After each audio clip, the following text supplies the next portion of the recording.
Hey everyone, welcome back. Today I'm going to be talking to you about and reviewing a 2008 all the way to the 2011 Mazda 3, known as the smiley face pre-skylift generation. And as you can see, this model here is a 2011 GT model, which is the 2.5 liter engine, not the 2 liter engine.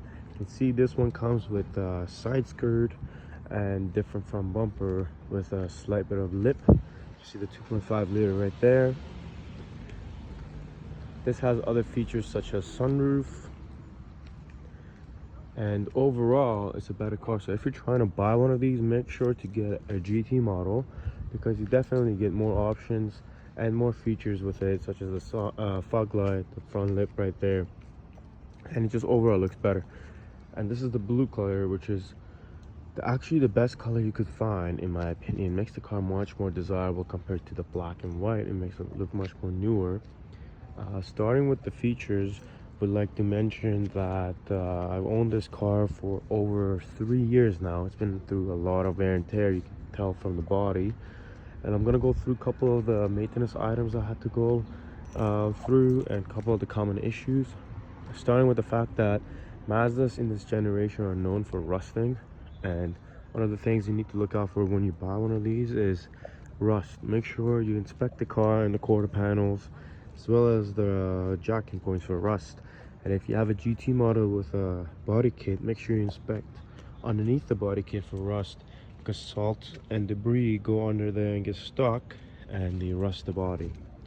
Another thing, common issue with these cars, is that the front brakes go out very fast. Like, the brake pads on these cars finish fast. I changed my pads less than 30,000 kilometers ago, and I do a lot of highway driving, and the pads are already done. I did it last year, and I did good quality pads, and they're already going out. You might say it's the calipers, but I've changed the calipers as well. These cars around 200,000 kilometers, they have a lot of issues, including the suspension of the car. I had to change, when I went to change my brakes, I had to change all 4 of my calipers. When we tried to change the calipers, the brake lines ripped, so I had to change all 4 brake lines, 4 calipers, 4 brake pads and rotors. That cost me around $1,500, which is not cheap. Another thing on these cars that I had every single one fail around 200,000 kilometers was my bearings. I had to change bearings on 4 corners of this vehicle, which is not cheap. On the front, you gotta press the bearings in, labor intensive, and the rear, you gotta buy the entire hub if you want to save money, which that roughly cost me around $800 all around. Another issue that I have been dealing with for a long time is evap check engine light, which could be multiple things. Starting with the gas cap, I changed the gas cap already. That didn't fix the problem, and could be different parts of your evap system that you should change. One of the ways you can avoid that is by fueling it up all the way. Once the gas pump stops, you should stop fueling it and not more fuel in it, because that fuel might go into your evap system and harm the system. So that's another thing to keep in mind, which is very common on these cars.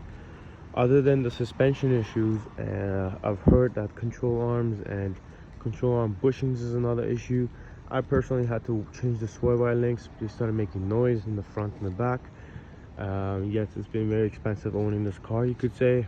I've owned it only maybe 50,000 kilometers, and I've spent nearly $5,000 on it, including 4 new tires that I had to install.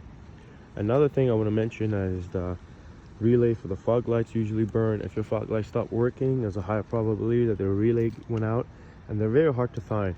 So that's one of the things also you might want to look on Rock Auto for.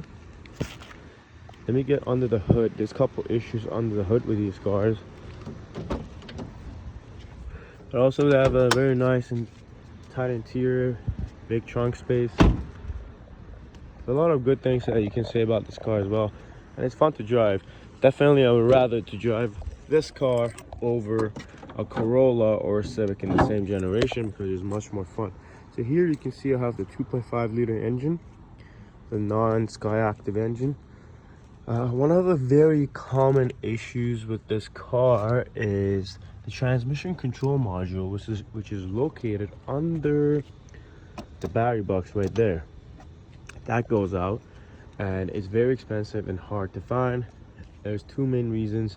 One, that the battery starts leaking and the acid in the battery goes onto the module, and another theory is that the heat from the transmission cooks the module. Over the years, I changed mine and I moved it to the firewall right there, and it's zip tied to the firewall. And you can see that was $700 for a new module, and if you're lucky you can find one in junkyard.